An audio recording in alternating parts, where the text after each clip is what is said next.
तर नमस्कार मित्रांनो, तर तुम्ही पाहिलात की आतापर्यंत मी जे व्हिडिओ आपले सुरुवातीला जे व्हिडिओ पाहिला त्यावरून तुम्हाला कळलं असेल की मी अक्कलकोटला आलो आहे। सो तुम्हा सर्वांचं स्वागत आहे स्वामींच्या नगरीतून। आणि जेवढं काय आपल्याला आज मला दर्शन करता आलं आहे तेवढं मी आज कॅप्चर केलं आहे। तुम्ही या व्हिडिओतून बघा आणि व्हिडिओची मजा घ्या। व्हिडिओ आवडल्यास व्हिडिओला लाईक करा आणि चॅनलवर नवीन असल्यास चॅनलला सबस्क्राईब करायला विसरू नका। सो चला,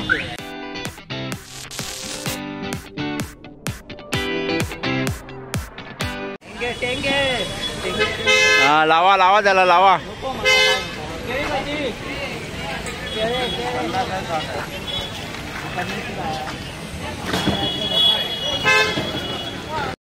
तर मित्रांनो, मी आता आहे वटवृक्ष मंदिरात। इथे स्वामींचं दर्शन घेऊन मी आता जाणार आहे समाधी मठाकडे। सो तिथेही तुम्हाला मी स्वामींचं दर्शन घडवतो। चला।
तर मित्रांनो, स्वामींच्या समाधी मठाचे दर्शन घेऊन आता आपण जाऊया चोळप्पा महाराजांच्या घरी, जे आहे त्या समाधी मठाच्या शेजारी। तर मित्रांनो, हीच ती पुरातन विहीर, ज्या विहिरीवरती स्वामींच्या कृपाशीर्वादाने गंगा उतरली। आणि मित्रांनो, हे आहे चोळप्पा महाराजांचं घर आणि घरात आहेत स्वामींच्या पादुका आणि स्वामींनी वापरलेल्या काही वस्तू। सो चला, स्वामींच्या पादुकांचं दर्शन घेऊ। तुझ्या पायरीशी आज चालून आलो,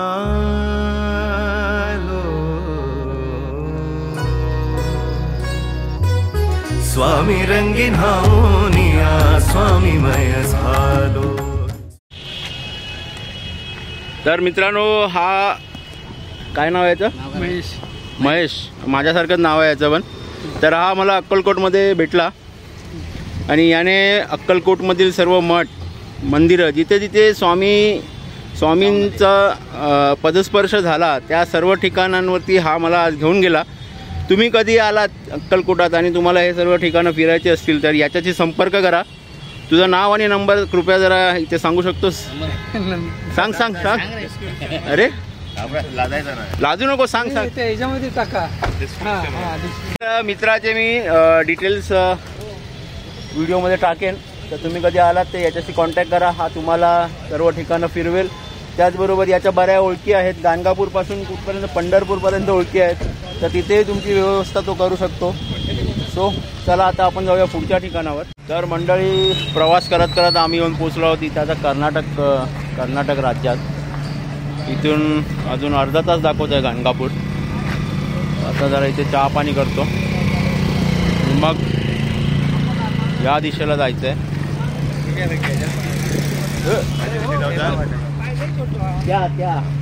त्या दिशेकडे बघा, हे आज गावसून येले गाडी करून बाबा आचरा तिट्यावर यांचं दुकान आहे। बाबा वडापाव सेंटर। कधी आचऱ्यात गेलास तर खाऊ विसरू नको। बाबा वडापाव। हा, बाबा वडापाव। लाल पिवळा दोन्ही। कॉन्ट्रॅक्टर जोडीची पायवाट त्यांनी बनवली आणि पायवाटीला खड्डे करून ठेवले हे कॉन्ट्रॅक्टर। नमस्कार। आणि ज्याने जे त्याची बिलं खाऊन जीएसटीची बिलं खाऊन कोण तो कोण हो हो या माणसाने जीएसटीची बिलं खाऊन सगळी कामं करून दिली. तो इंजिनियर हा अच्छा टाकून देणार बघा किती ग्राउंड लेवलला करप्शन चाललंय बघा. हा बोला बंद करा. चहा पाणी करूया वर वर चढण जाऊ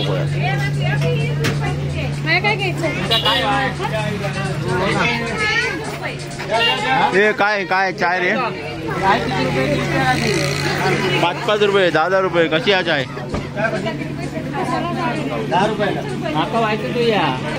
10 रुपये चहा 5 रुपयाला कप दिसतोय.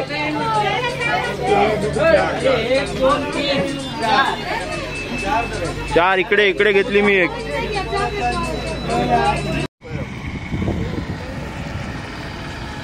तर मंडळी तर आपण आलो आहोत गाणगापुरात. जाऊया दत्त महाराजांची भेट घेऊया. केवढी मोठी डुक्कर डुकरणीच आहेत सगळीकडे. गंदगी से फैला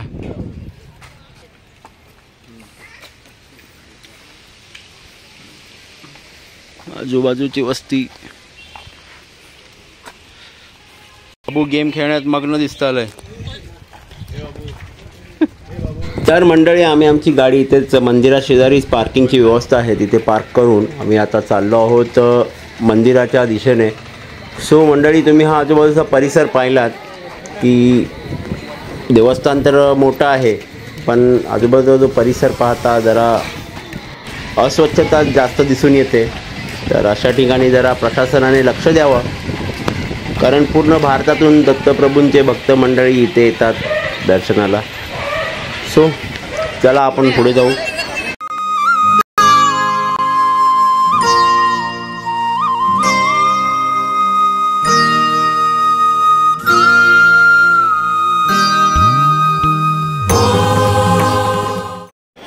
ती लाईन आहे इथे.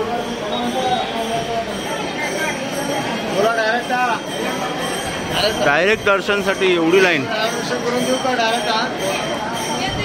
तर ही नॉर्मल लाईन आहे. डायरेक्ट VIP दर्शनाचे 200 रुपये 500 रुपये असा रेट आहे.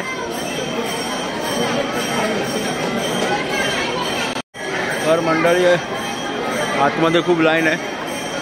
तर बघूया किती वेळात दर्शन होतं. तर वाजले आहेत आपले किती रे 4:30 वाजलेत. बघूया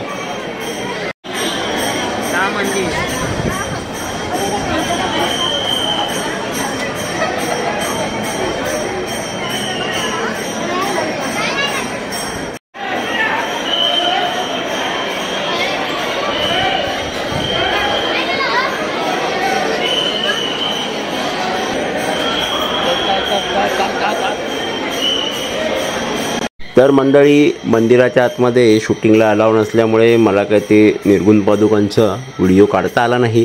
पण मी सुरुवातीला जे फोटो तुम्हाला दाखवला होता ना सो तेच आहेत निर्गुण पादुका ज्या इथे आतमध्ये मंदिरात आहेत.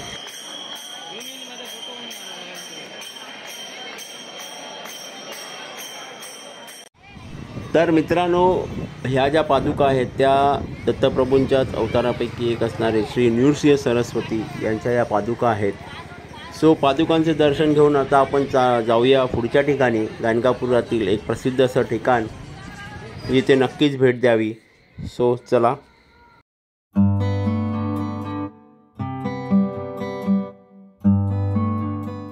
मित्रांनो इथे गाणगापुरात भस्माचा डोंगर अशी एक जागा आहे ती आता आम्ही पाहायला चाललो.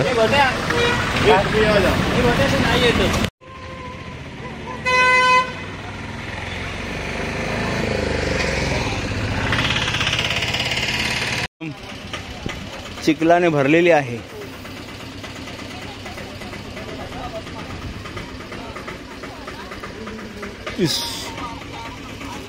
हे भस्माचा नाही चिखलाचा डोंगर होतो लो.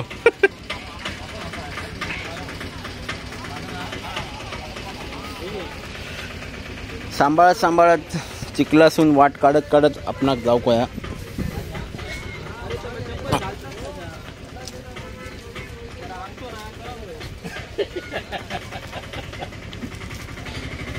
काय वापरतो पाय घसरतात नेले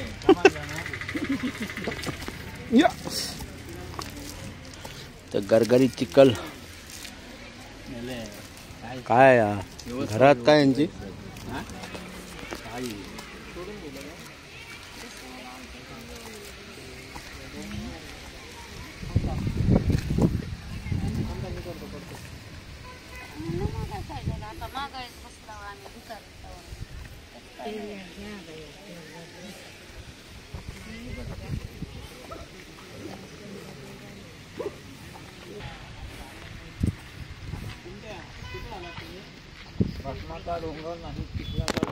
पाव किलोमीटर म्हटलं नदीने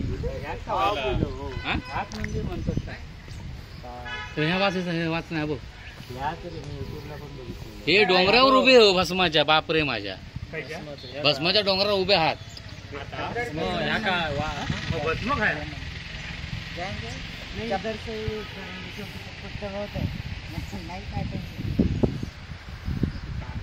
तर आता आम्ही जिथे उभे आहोत तो आहे भस्माचा डोंगर असं म्हणतायत.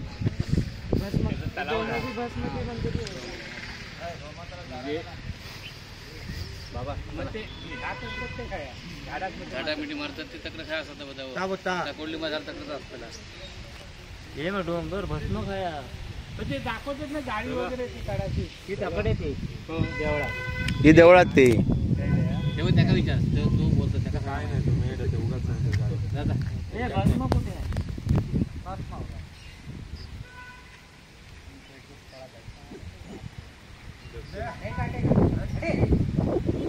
कारण ती भिकारी होती त्यांची घराबो ती दिवसभर रवासाठी येते रात्री हे रवत नाहीत तुका आहे असतले कपडे बिपडे आहेत दिवसभराचे असतले मोठे नाही.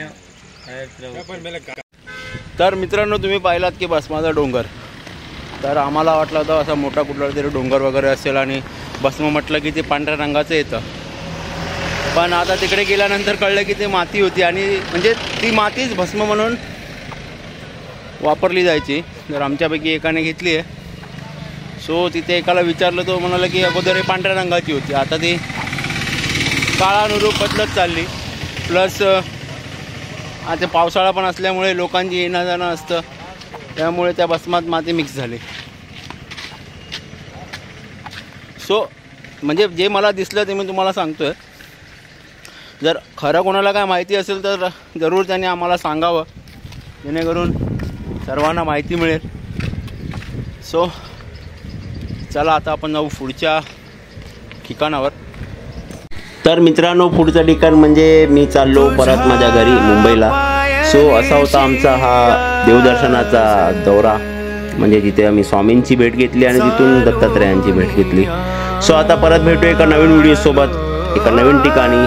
तोपर्यंत बाय बाय.